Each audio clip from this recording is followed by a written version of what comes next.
ኧረ ጋይስ በቃ እኔ ቤዛ ዲራማ ኧረ መቼ ነው ግን ፍቅር ምን አይነት የሴጣን ቆራጭ ነች? እንዴት እናቷን በባዳ ትለውጣለች? ይህን ዲራማ ሰርታ ቤዛን እንደው ፍቅር በስተመጨረሻ መውደቂያ ሲሆን መቼም ተመክረሽ አሰሚም ስታስጠላ እዚህ ድራማ ላይ ቤዛ ፍቅር እንዲሁም ሩታ ነው ያስጠሉኝ ከምር እነሱን ማየት።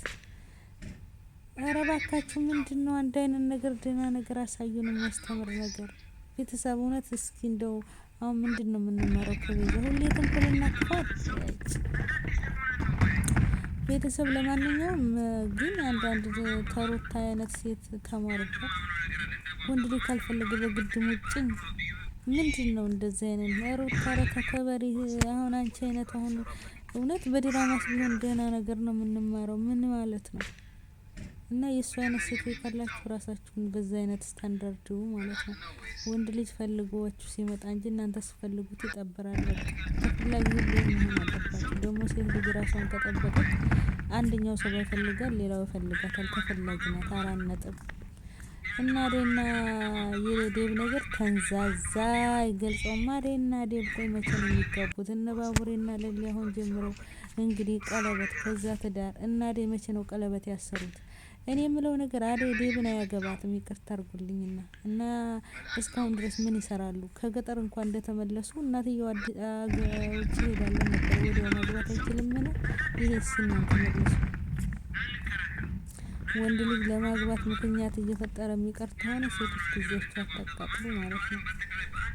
እና ስለዚህ አሁን እኔ የተመቹ ባቡሬና ሊሊ ናቸው። ቀልጠፍ በጊዜ ወደ ቁም ነገር መግባት ያ ነው የሚመቸው። ስለዚህ አደይ ወይ ወደ ዶክተሩ ብትመጣ ደስ ይለኛል። ምክንያቱም ዴብ የማያገባ ከሆነ ያን ጊዜዋን ታቃጥላለች። አደይ ምንም ዴብን ብታፈቅረው ደግሞ ተሱ የበለጠ የሚያፈቅራት የሚንገበገብላት ዶክተር አለ። ስለዚህ ሴት ልጅ ተሚወዳጋ ብትሆን ጥሩ ይመስለኛል።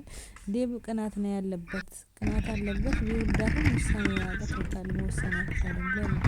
አንደኛ ነገር መወሰን ግድ ነው። ከብዙ ፈተና በኋላ ውሳኔ። ቆይ ግራ የተጋባው ምንድነው? አሁን ላይ እናትየው ሄዳለች፣ ለምን አይቀርም? እና ስለዚህ አደይ ውሳኔውን ዶክተር ያለሽን ጠይቀው ዴብን። አሁንም አንድ አይነት ተመሳሳይ ውሳኔ ከሆነ በጊዜሽ መንገድሽን ብታበጂ ይሄ ሀሳብ ነው። እናንተስ ምን ትላላችሁ? እና አሁን ቤሪ ደግሞ ትበጠብጣችኋለች። ቤሪ እዛ ቤት ከገባች ምን አለ ሲበሉ ዴብን አብራው ታድራለች እንደምን ማሳስታ። ከዛ ቤሪ ያረገዝኩ ትላለህ።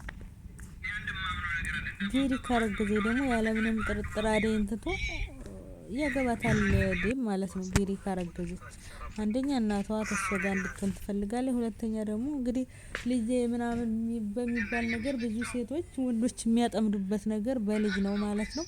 ስለዚህ አሻሆን አጥፍቷል ለቤቢ እዛ ቤት እንዳለ ቢነግራል። ነገሩ ለአደይ ብትነገርም አደይ ምንም አታመጣ እሷ ቤት አይደለም።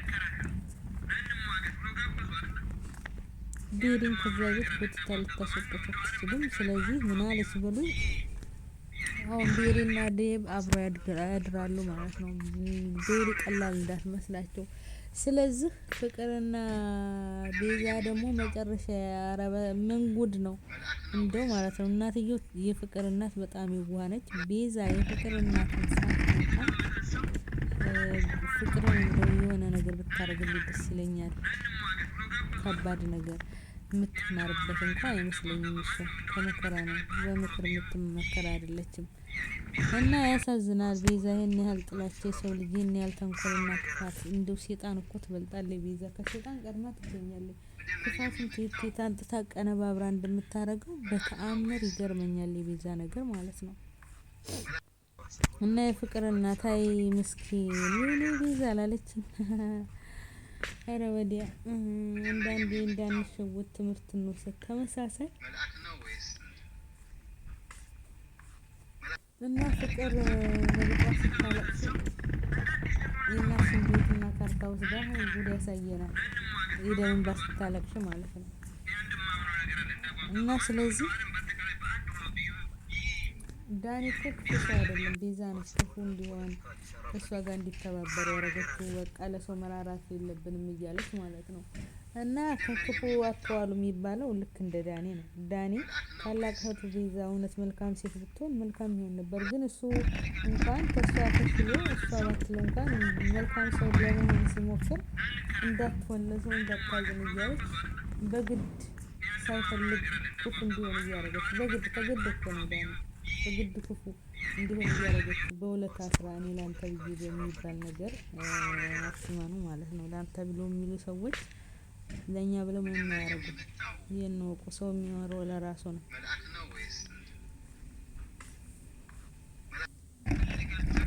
እና ለማንኛውም ነገር እንጎና ቅምጥል ስለተገናኙ እንጎ ደስ ይላል። ቅምጥልም ጓገጭ ማለት ስንታይ አሁን ደግሞ የምታጣምሩልን ሰዎች ሮማንና ኬን እንዲሁም ዳይመንድና ኩኩሻን አጣምሩልን። የድራማው ድምቀት ዳይመንድ እንዲሁም ማሽ እውነት እንዴ አብሶ ዳይመንድን ለማየት እኔ ነው የምገባው የሚጓጓ ማለት በቃ ዘና ፈታ ትላላችሁ ማለት ነው። ሌላውማ በቃ ነሩታ ተጋራ ነው የሚወጡት ማለት ነው። ሴትም በነሱ ስታንዳርድ ስታዩት በሩታ ምክንያት በፍቅርና በሩታ ስታንዳርድ ሴትነት ያስጠላል። እና ኩኩሻም ጥሩ ልጅ ናት። ኩኩሻና ዳይመንድ ይወደዳሉ። ግን ሁለቱ በቃ እየተዋደዱ እያለ ግን አብረው መሆን አቅቷቸዋል። አጣምሮልን አሁን እንግዲህ ለሌሊ ሰርግ ችግር እንዳይፈጠር ገጀራው ለሰርግ ሲመጣ ኢንስፔክተሩም ይጠራል እንዳይያዝ። ከዛ ደግሞ በሰርጋቸው ቀን ወንጀለኛ ከተደበቁ ወዲያው ነው እነሱም ወንጀለኛ በማስመለጥ የሚያዙት። ደግሞ ለሊ ስትጠይቅ ስትመላለስ ኢንስፔክተሩ አይቷታል። ስለዚህ ይህን ለሊ ሰርግ መበጥበጥ የለበትም ብዬ አስባለሁ። እንደዚህ ነገር እያደረገ መቼም አንጓጓም። ስለተከታተላችሁኝ አመሰግናለሁ። ላይክ አድርጉ፣ ሀሳብ ጻፉ፣ ሩታን አጥረግርጓት፣ ተይ ክብርሽን ወቂ፣ ሴትነትሽን ወቂ በሏት ማለት ነው። ባይ ባይ።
መፈራው ነገር አለ